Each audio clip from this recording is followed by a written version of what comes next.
Mondays to Fridays, 3:30 to 4:30 p.m. in the newsroom. You can't afford to miss it.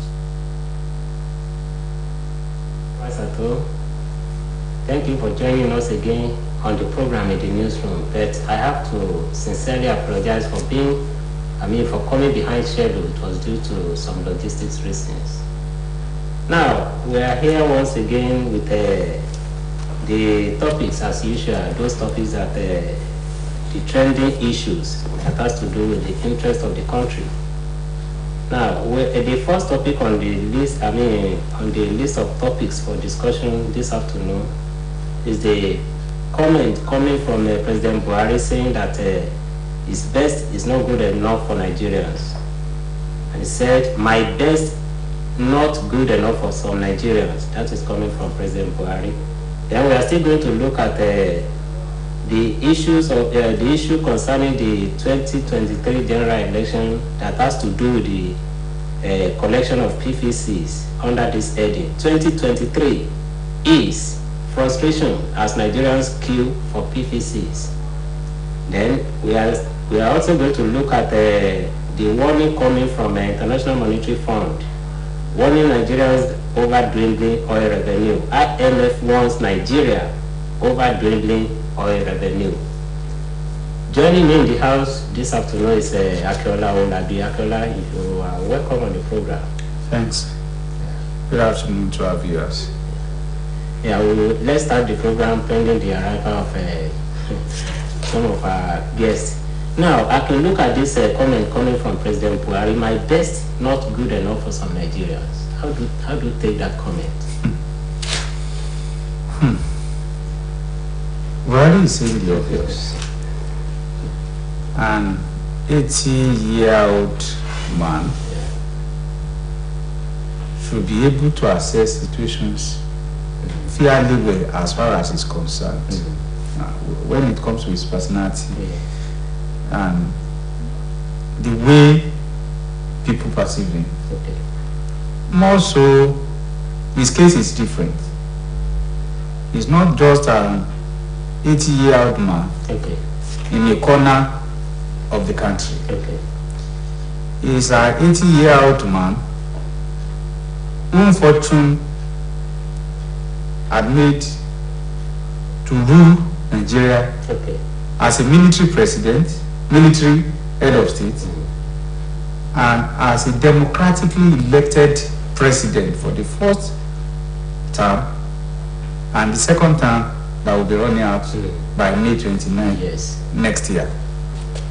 Yes, to say that his best is not good enough, some newspapers, some media houses reported that he said he has tried his best.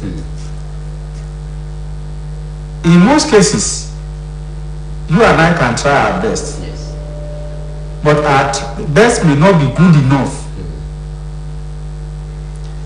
As far as Buhari is concerned, I dare say that his best is not good enough for most Nigerians, not just some Nigerians. You see, it would have been very good if Buhari had gone with the court-like image he had before most Nigerians, before he became a democratically elected president. We attribute so much to him in terms of his goodness, in terms of what he's capable of doing.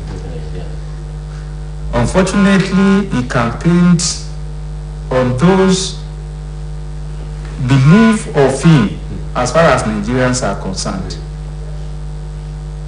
As a military president, there are no yardstick to measure his performance because he never told anybody these are what he would do.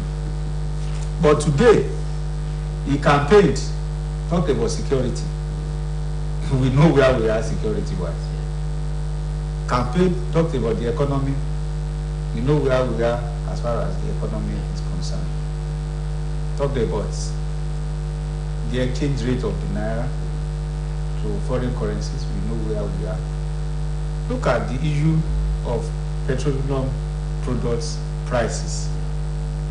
Look at what happened in January 2015 or thereabouts. Look at what is playing out now. As far as that is concerned, I wouldn't know whether what he has done in these sectors are really his best. If that is his best, and we are back today, I bought fuel for 260 naira a liter in Oshogo.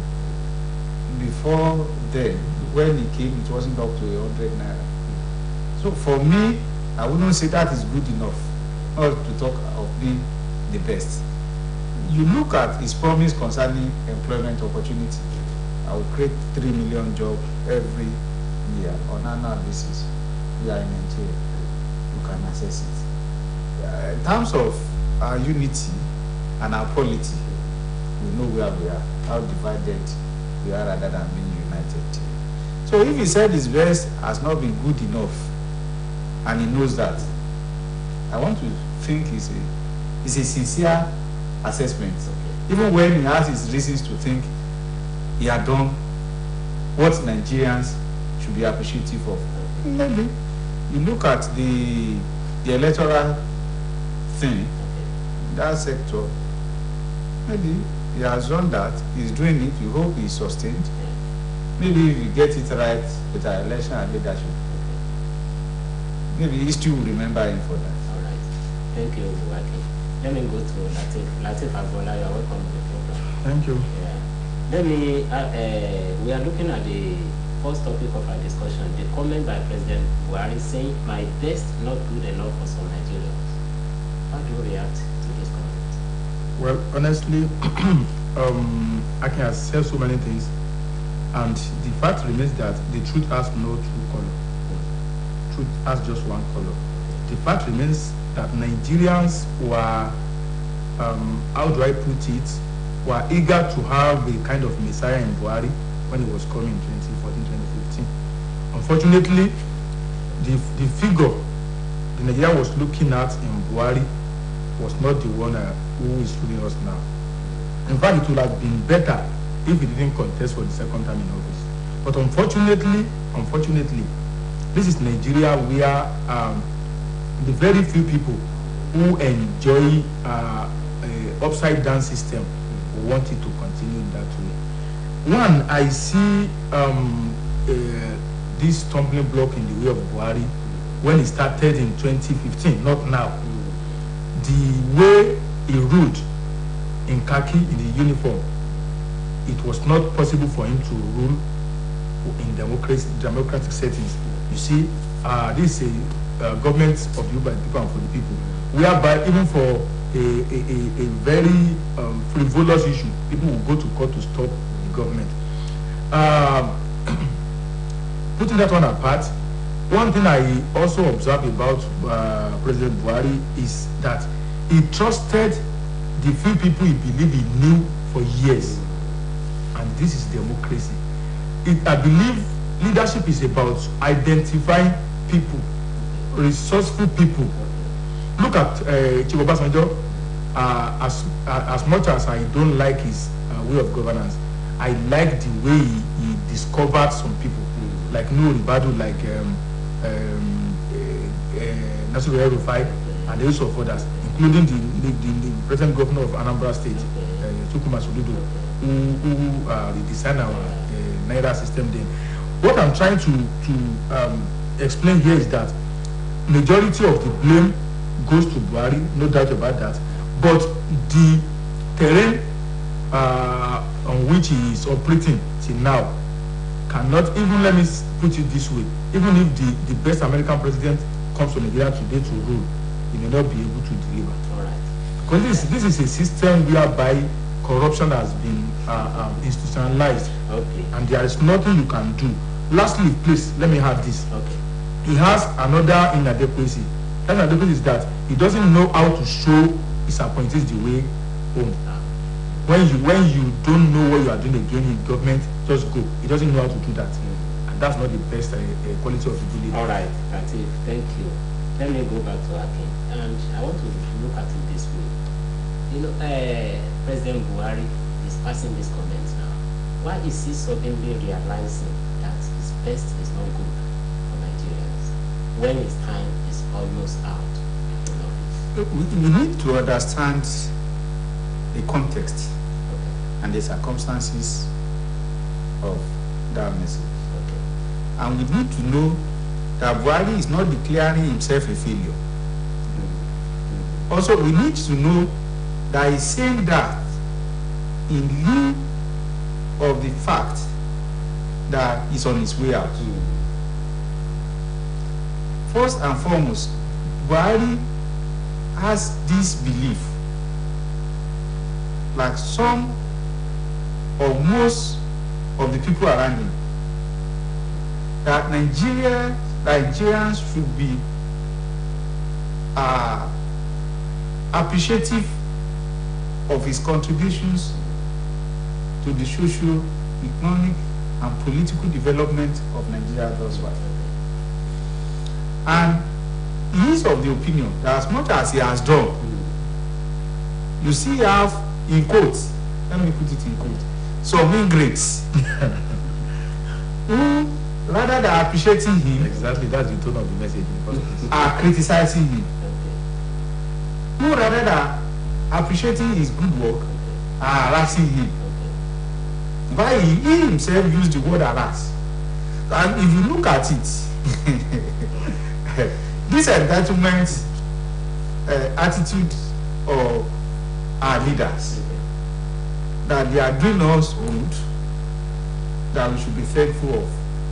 In the first instance, if you had sought a democratic office, before you are voted for, you must have promised the people this, that, and that. And which you have established when this program started. Is campaign promises, manifestos. Now, beyond that, talking about harassment, he was part of those who harassed those who were democratically elected before him. He harassed Olusegun Obasanjo to a point that the then president, let me not go into the details of how he felt and how he spoke out against him. We knew what happened as far as Jonathan was concerned. We knew the number of times Buhari himself led protests on the streets of Nigeria against Jonathan. We knew the kind of criticism he had against Jonathan. Even going as far as saying, what do you call it? This subsidy for fuel and other petroleum products, that is a scam. That they are using, that they are sharing money among themselves. You are now paying the same subsidy you are doing. Now you are now paying the same subsidy. Nigerians are saying you have said this about this subsidy before, and now you are feeling harassed.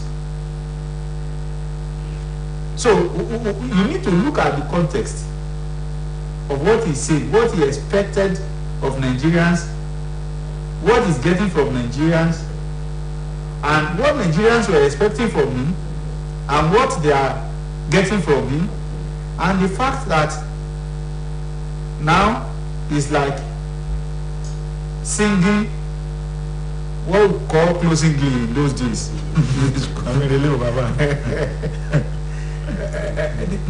The time is of essence, and whether you like it or not, by January 1, we have less than 6 months for Buhari to go. By then, he must have completed his 8 years.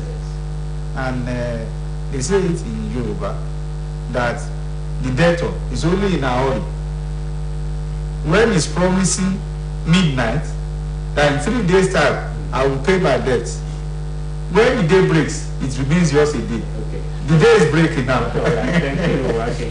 Now, Latif, looking at this comment, against the backdrop of the time that the few months that the president has in office. Now, if you look at this comment, can we say that he's seeking forgiveness from some Nigerians who may not like his best? Well, I don't see it that way. What I believe, as Adiale said, was that the reality was done on him. As he was when he was speaking. It's a case of like, in the next 6 months, I will be leaving this seat. But the reality of the matter is that it's not that Buhari didn't do his best, but his best is not the Nigeria's best. When we talk about the completion of Second Niger Bridge, we talk about the electoral reform and the rest. But look at the fortune that has been spent on social security alone, without any impact. And nobody has been called to question. You see, this organization set up as, in most cases, taken by government to court. That one is enough for the presidency to call people to question. This guy, this woman, how did you do this? Well, we cannot even blame those who are working under Mr. President. What happened to the petroleum sector, where Mr. President is doubles as the minister and Nigeria are still solving?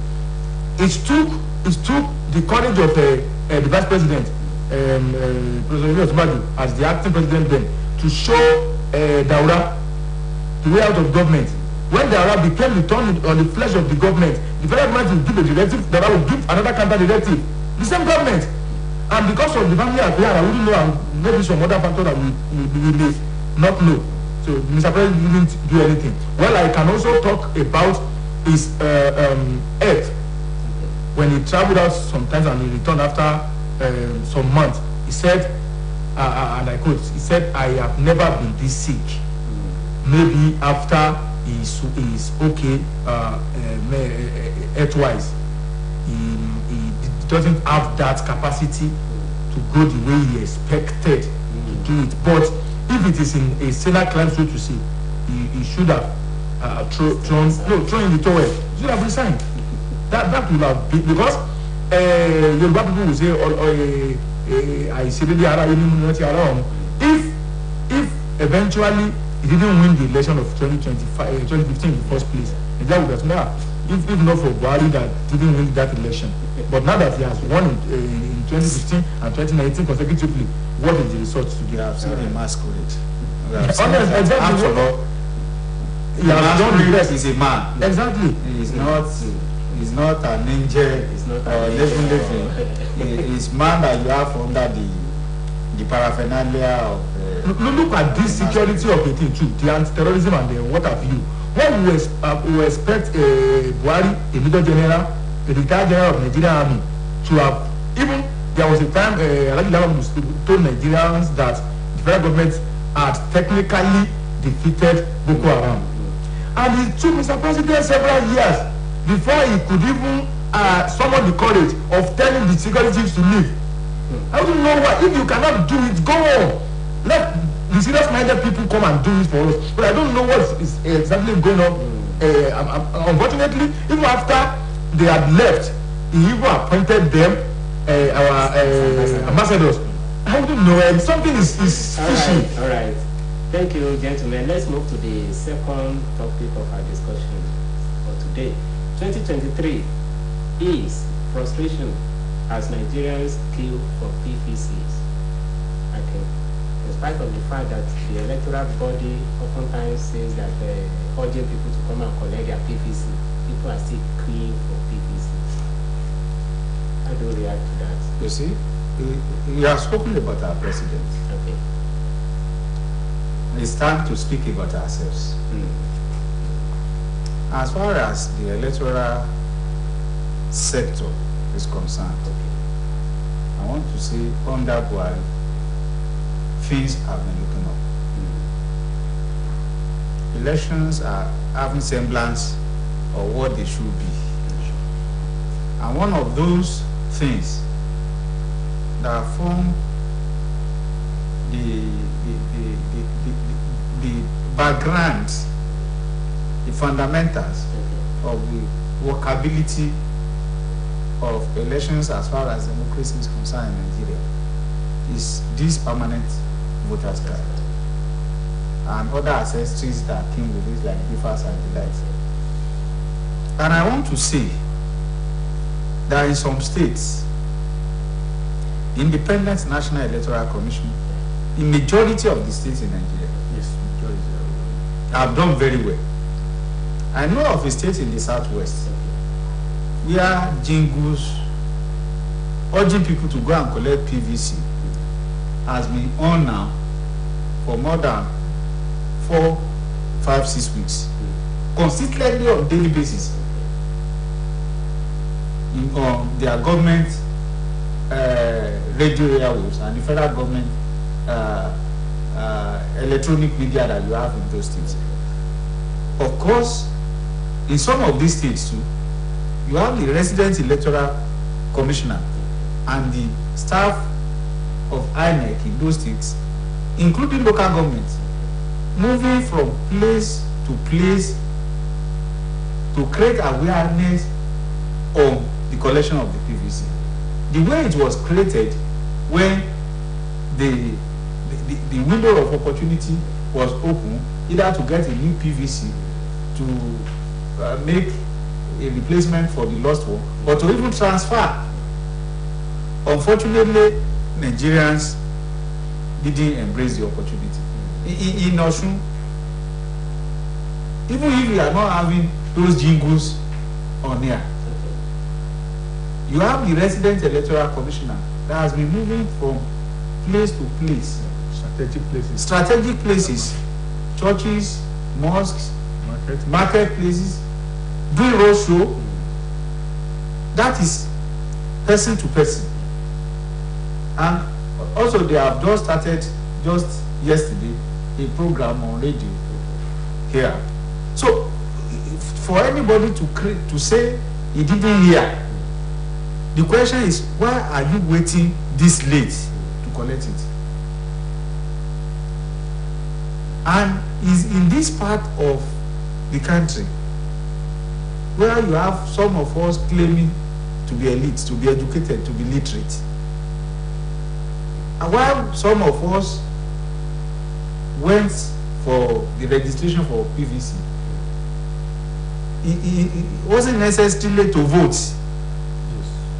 If you had registered to vote, you would have gone ahead and collected it. Yes. You don't need anybody to push you to know that this is your civic right. Rather than doing that, Nigerians will go to church.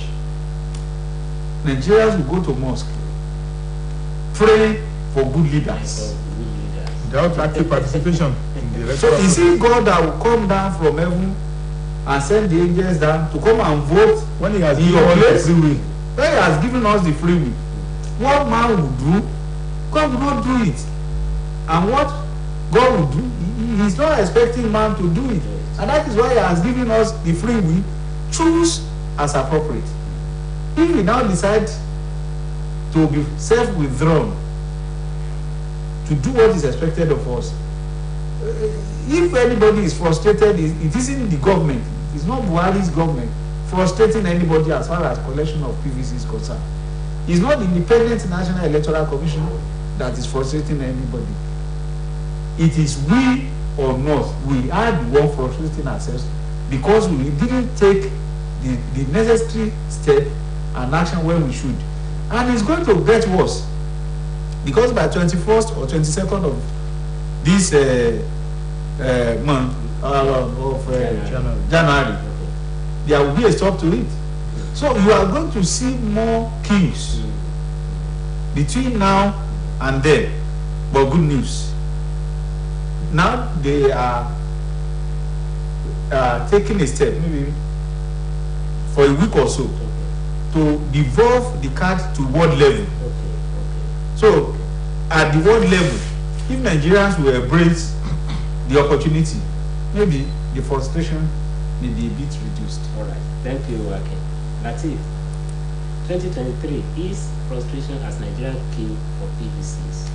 Honestly, I don't have the right to fault that report. But I'm not very sure how the report, because I believe the National Daily did that report, how they came about that report in the first place. As far as I'm concerned, let me give you two instances. One, my own personal example. My former PVC was destroyed when we defaced, and I applied with the INEC, and I did a new registration.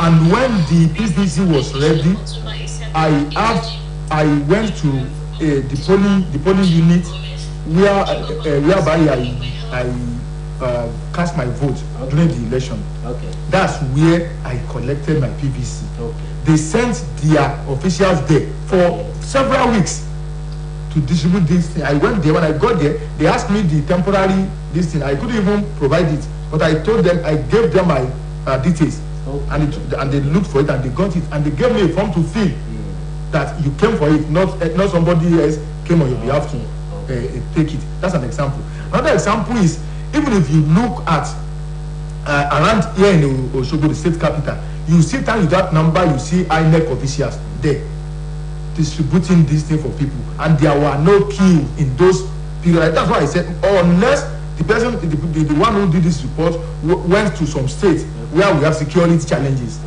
talking about some state in Southeast and or what have you. But I said it earlier, I cannot forge the report. But as far as I'm concerned, the INEC did the best when it comes to the registration, come to the division of PVC. But we cannot rule out the issue of Ojo Adulare Kana mentality in our society. People don't take things serious, not until it's about to close. That's why you cannot rule it out. That's why I can still commend that newspaper for the report. Because Nigerians, we have that attitude of, I will go there to collect it when it's time, which is not good for our electoral development. Because one thing is this: you cannot be singing, you cannot be praying, you cannot be clamoring for good governance without active participation in the electoral the processes that will lead to good governance. Right. And you'll be complaining at the end of the day. Did you participate in the first place? Okay, all right, thank you. Now, what I can deduce from your submission to is that it's about the problem of attitudinal problem. Majorly. But now, this problem seems to be affecting all sectors of Nigerian economy. Where do we go from here? It's not Nigerian economy alone, all spheres of lives of Nigeria. And that is a major problem. Smollett Alamu will say is Nigeria's DNA. And I don't know how we want to change that mentality. Waiting or necessarily delay, waiting for the last minute. It's not helping us. It's not helping us. Even in government establishment, government offices, in private businesses, that mentality is also there. But it's worse in public sector. And when it comes to Nigerians being called upon to do the needful as far as their civic obligations to their country, to their fatherland, is concerned, we don't see things in proper perspective. We always wait for manna. Yeah, and that is part of it. Like Latif said, you want to complain that the leader is not doing well. Did you go out to vote? If you don't believe in the system, life is a matter of input and output. You are not planting, you want to harvest. Yorùbá wá ní ṣáájú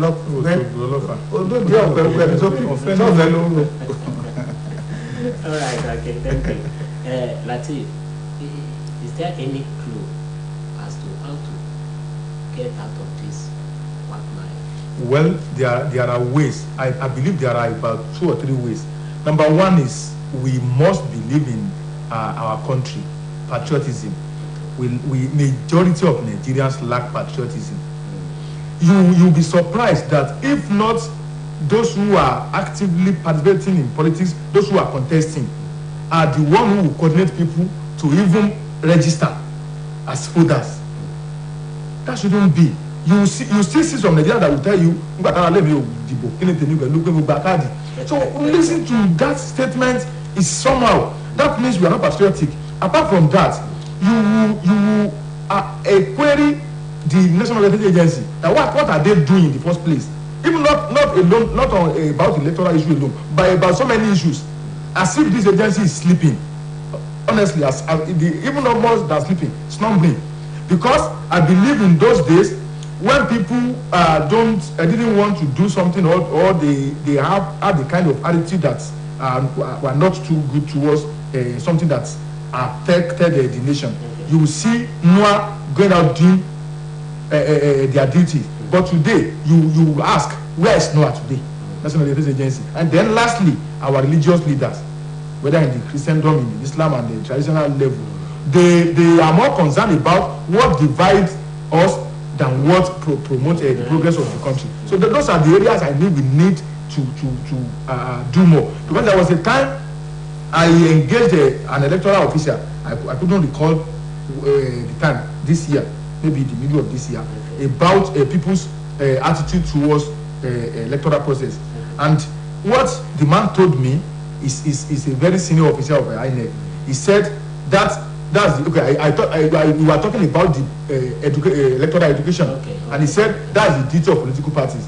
The issue exactly was about the void vote in a particular election. I couldn't recall, maybe in the Kitty or elsewhere. And he said it's the major duty of political party to educate their followers. I don't believe.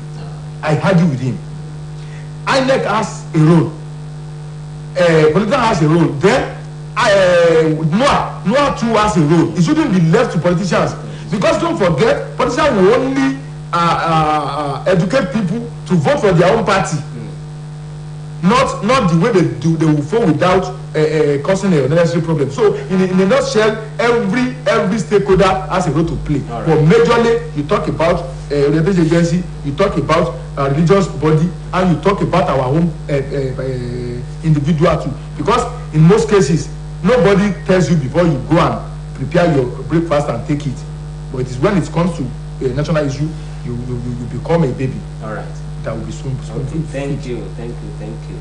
Now let's move to the third topic of our discussion for today. IMF warns Nigeria over dwindling oil revenue.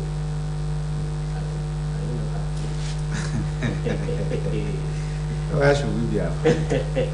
The warning is coming not as something from the blue. Okay. It's something that we don't know. That there is time for everything. And the warning is not just about Nigeria. It concerns all sub-Saharan countries in Africa producing oil. Everything that has a beginning must have an end. And the wiser nations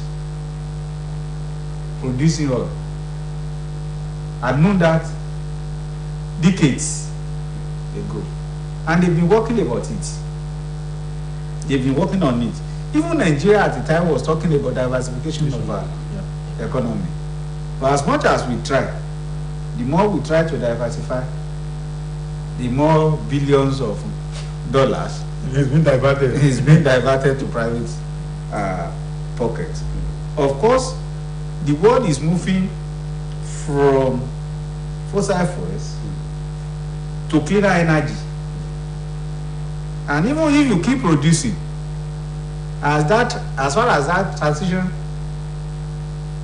is occurring, or by the time it is completed, whatever you produce, you are just, it's like there was a time in the world that coal was the in thing, but gradually that was played down.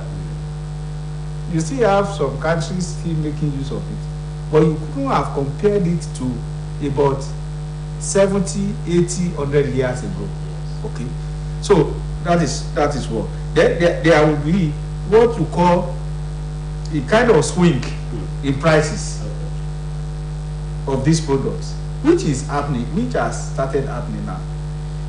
And that calls for these sub-Saharan African nations to begin to save from oil revenues so as to take care of these price swings. Unfortunately, I don't know what we are doing about that. Clam, Latif, when he was speaking some few minutes ago, spoke about petroleum minister, who incidentally is the president. That has been the trend for some times now. And one would have thought that maybe the presidents are keeping that portfolio close to their heart so that they will be able to get certain things done. Unfortunately, whether from Obasanjo, for Jonathan, whether as far as Buhari is concerned, you and I are, not to talk of the military. The people talk about saving for the rainy day. We don't believe in saving for the rainy day because we think that rainy day may never come, but it's close by as far as petroleum products are concerned. Thank you, Latif. IMF warning Nigeria of dwindling oil revenue. How do you react to this warning coming from IMF? Well, Nigeria is a very blessed country. We don't even need to be panic when anybody raises anything about the oil. But unfortunately, our leaders are not patriotic, and Nigerians generally, we don't take it as serious as it's supposed to be taken. For example, let's look at the agricultural sector alone. Agriculture is supposed to have been a very major means of generating money for the country. But unfortunately, you will see they will show you a rice pyramid in Taraba or what state in the north that is part of the achievement of the Buhari government. But the question will be, how much is Nigeria realizing from this export of rice to foreign countries? That's number one. Number two, what happens to our solid mineral resources? The gold in Osun, in Zamfara, and elsewhere. The license ended up in the hand of individuals who are enjoying the booty. Then, even in the oil sector, when we have the heyday of the oil sector, when what do we call it, the barrel per day was being sold at around $120 per barrel, we had excesses. The rate is also quite high now, but are we saving? It's another question. Then, is it not a very few number of people that is enjoying what's supposed to be enjoyed by Nigerians? So I can see what happens to our seaports, our airports. What does the federal government generate in all these ways? It's just a matter of insincerity. Even if the oil dries up today, Nigeria will survive. We are blessed, but we are too self-centered. We are too wicked. We are too short-sighted. God save us. Thank you very much. Okay, now, with all this problem now, oil is dwindling, and IMF is warning us. What would be your advice? But my advice is that we need to be more sincere to ourselves. We're taking off from where Latif started. You see, on stamp duty alone, look at how much was said to have been realized. Stamp duty and other charges in banks. Banking sector. $175 billion. Just a policy, one policy in that sector. We are not talking about custom. Look at the number of passports Nigerians are collecting. Go to immigration office in Osogbo. Yes. If you are not there by 4:35 a.m. to queue up to get number, the likelihood of your being attended to that day is nil. What happens to those money? What happened to it? All the royalty we are even collecting elsewhere, what happened to it? Federal Inland Revenue Service, what happened to it? A lot of money. We have, maybe by the time the oil dry off, somebody said this sometimes ago, it was praying that God should help Nigeria, in quotes, so that the oil can dry off. So maybe we will be serious. Maybe we will come back to our senses and be more serious. I'm not saying, I'm not making the prayer. The same thing anyway. I'm not saying the thing, but I know we have more than enough to sustain us, Alright. with or without oil. Alright. Except that, like he said, we are neither sincere nor transparent. Okay. We think we should steal all we can steal, thinking maybe they spend money in heaven. Alright, thank you. That's your final remark before we wrap it up. Well, we need to be sincere. That's the message. Be sincere, be patriotic, and be godly. The wickedness resides in the heart of majority of our leaders. That's the bone of contention. Maybe in the hearts of Nigerians. Yes, because the leaders today. Yes. Look, I've heard some individuals I agree. with whom we were in this newsroom. I agree. Okay, the moment you see movement from one end to the other, the moment the table turns, is another thing that you are saying. Maybe if Latif becomes a minister tomorrow, honestly, I agree. You will see words from him. Yes, Nigerians are DNA. I agree. We need to do something about it. All right, thank you, gentlemen. Okay, thank you for coming on the program today. Thank you very much. Thanks for helping me. Latif Agbola. It's my pleasure Thank you. being in this room always. This is my home. Thank you very much. Viewers at home, tomorrow is another, is a fresh edition of another program in the newsroom when we'll be meeting another of my colleagues. Until then, I am Kayode Adebayo.